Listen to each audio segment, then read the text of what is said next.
Another week of trying to smash back this hostile government takeover. I'm doing so wearing another fit by Addie Bet Design, so make sure you check her out. Now let's get into the assignments.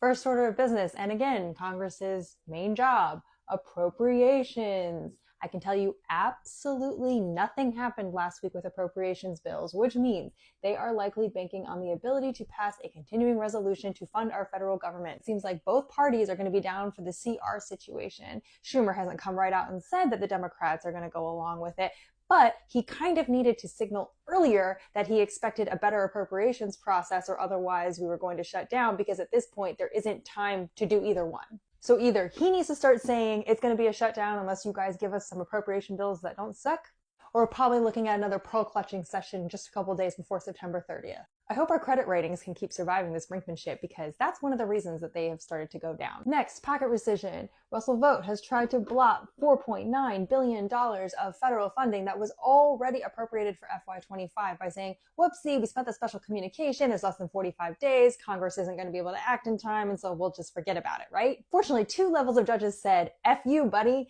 Amir Ali in the district court, and then the DC Court of Appeals also said, no sir, this is most certainly headed for SCOTUS. This message is for Justices John and Amy.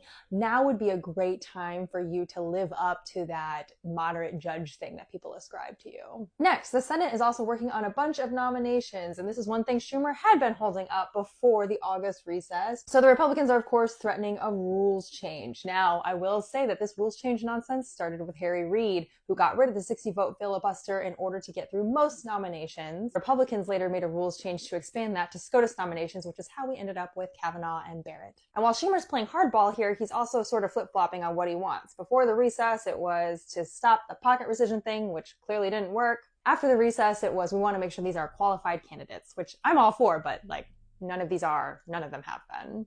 That's not going to happen.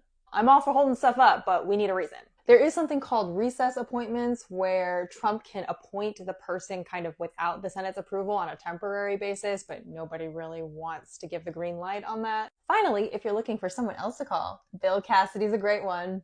RFK Jr. showed his whole backside to Senate Finance last week, but interestingly has yet to be subpoenaed in front of the Help Committee, which is Senator Cassidy's committee, which is the committee he said he would subpoena RFK to when he started acting crazy, which he has multiple times. So call him and hold him accountable to his own words, will ya?